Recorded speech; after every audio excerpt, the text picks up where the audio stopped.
Bom dia a todos. Obrigado, senador, pela oportunidade. Eu gostaria de começar dizendo que essa é uma operação extremamente complexa do ponto de vista da engenharia. Realmente seria, usando um termo chulo, consertar a turbina do avião voando. E também é extremamente delicada do ponto de vista social, porque temos um Brasil inteiro, centenas de empresas, centenas de entidades que estão assistindo a televisão aberta e o país esperando pela destinação da faixa. Então, nós, da Associação Brasileira das Emissoras de Rádio e Televisão, já absorvemos, concordamos que a faixa deve ser destinada à discussão sobre a atribuição da faixa. Isso é história, é passado, não se discute mais. Mas eu vou me atrever a mostrar aqui, rapidamente, embora essa sala esteja repleta de especialistas, o que está acontecendo. Hoje a radiodifusão ocupa uma extensa faixa de frequência, ela é quebrada, são 67 canais. Esses canais estão divididos, os digitais são usados acima do 14, e o analógico pega toda a faixa. Essa é uma faixa ocupada, essa faixa está em uso. Nós temos emissoras de televisão espalhados por todos esses canais. Ela tem uma presença espetacular. Por exemplo, na cidade de São Paulo, nós temos 21 sinais de TV aberta à disposição da população. Aqui na capital federal, temos 23 sinais à disposição da população. Esses 23 canais estão espalhados dentro dessa faixa. Não é uma coisa simples, como eu falei, é muito complexo. Então, para alocar os canais, você tem que seguir determinados critérios.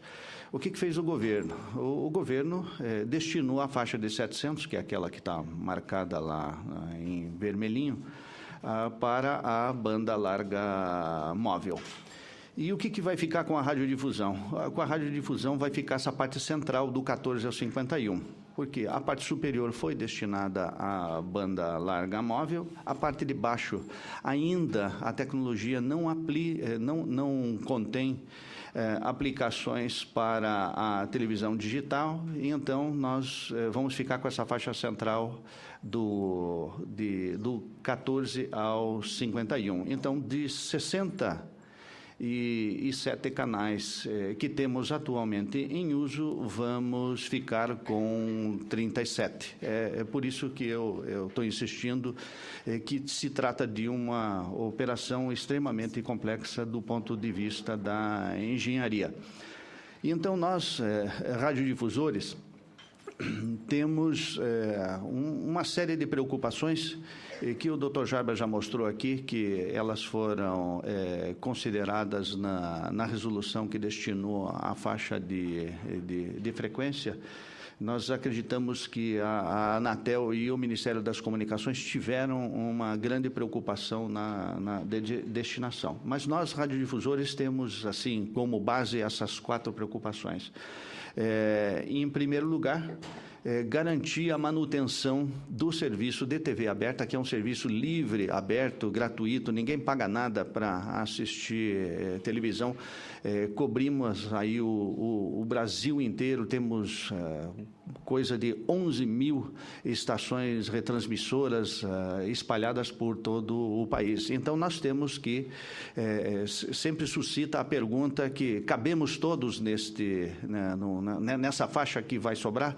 A Anatel está fazendo esse trabalho, é um trabalho chinês, delicado, demorado, cidade por cidade. Por exemplo, já foi concluído, senadora, São Paulo, analisando para ver se nos 37 canais que nós dispomos, os 21 sinais de TV aberta que nós dispomos na cidade de São Paulo podem ser adequados. Então, isso é estudado, as emissoras participam, a Anatel participa, o Ministério das Comunicações, e os engenheiros se reúnem e decidem. Então, essa é a grande preocupação, que é manter aquele serviço que nós temos hoje em uso e oferecemos para a população.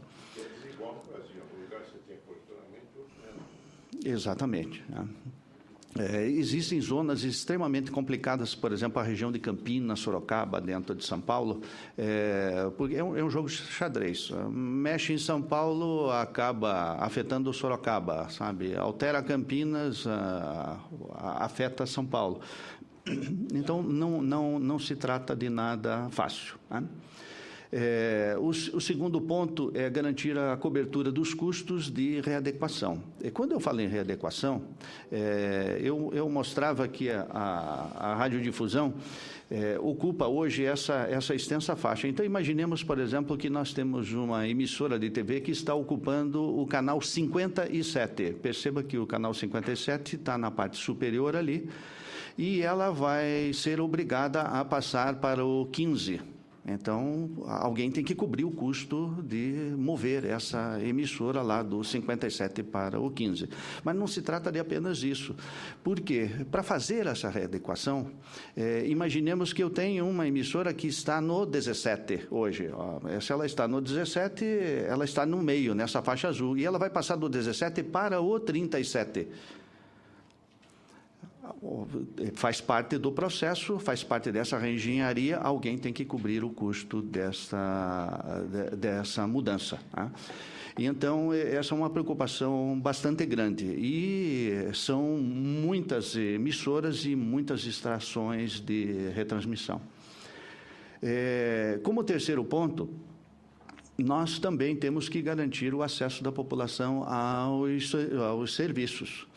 O Brasil tem 60 milhões de domicílios, 97% desses domicílios brasileiros têm televisão. Só um item tem mais no domicílio brasileiro do que o aparelho de televisão aberta, que é o fogão. A televisão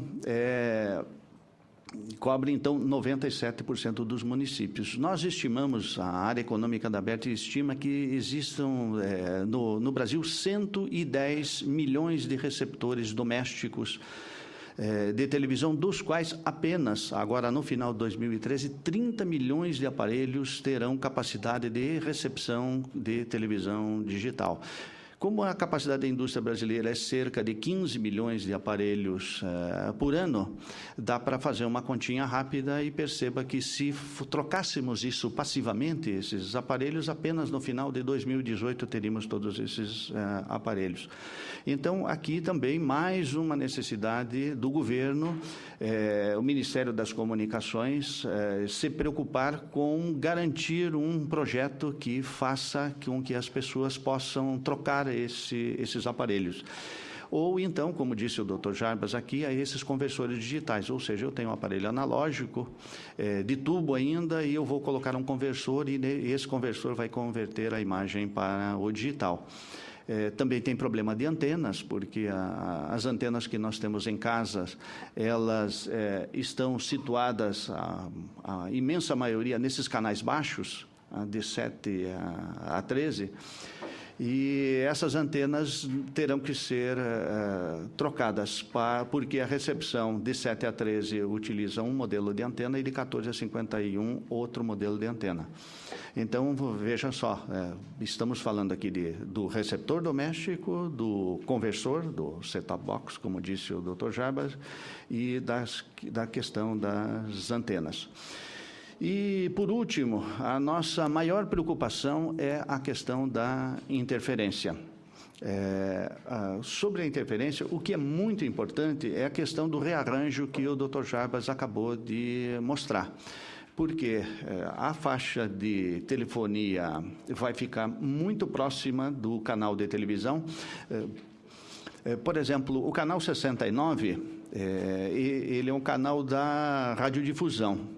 Mas por questão de interferência com o serviço de trunking, que é esse serviço prestado pela Nextel, a radiodifusão perdeu esse canal porque ele acabava sendo interferido. Nós estamos colados, né, muito próximo e interfere. Então, essa questão da interferência, ela é bastante delicada. A radiodifusão está no canal 51 e a banda larga móvel está no canal 52. As informações que nós temos dos outros países, Japão, Inglaterra, Estados Unidos, dão conta de que esse é um problema bastante grave, difícil e caro de resolver. Então, nós, embora podemos constatar aí que todas as normas tratam dessa previsão de realização de testes e os cuidados todos que teremos que ter com isso, de que a televisão aberta não sofra interferência da telefonia móvel. E por outro lado, também, o contrário também é verdadeiro,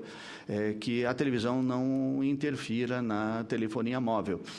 No Japão, por exemplo, há 2 anos já que eles estão se dedicando a testes, e então aqui no Brasil a gente também não pode resolver isso com uma semana ou com alguma coisa que seja muito rápida. Então, por isso, confiamos muito nesse trabalho que a Anatel vai desenvolver, para que nós, ao final, cheguemos em um modelo que não interfira e que a população não venha a perder qualidade nesse serviço de televisão aberta. Então, para finalizar minha fala aqui, vou recuperar os minutos do Dr. Jarbas.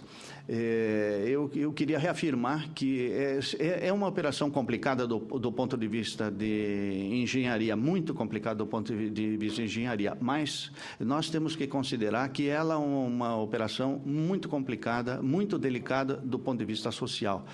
Não podemos deixar o cidadão brasileiro sofrer nenhuma interferência. Hoje nós temos cerca de 17 milhões de domicílios servidos por TV paga, ou seja, então, alguma coisa aqui em torno de 30%, e os 70 milhões de brasileiros dos domicílios restantes têm apenas como meio de acesso à informação livre, aberta e gratuita à televisão aberta. Então, por essa razão, pela delicadeza da situação, é que nós temos que ter todo esse cuidado com a questão dos testes, e nós estamos colocando todas as expectativas nele. Muito obrigado, senador.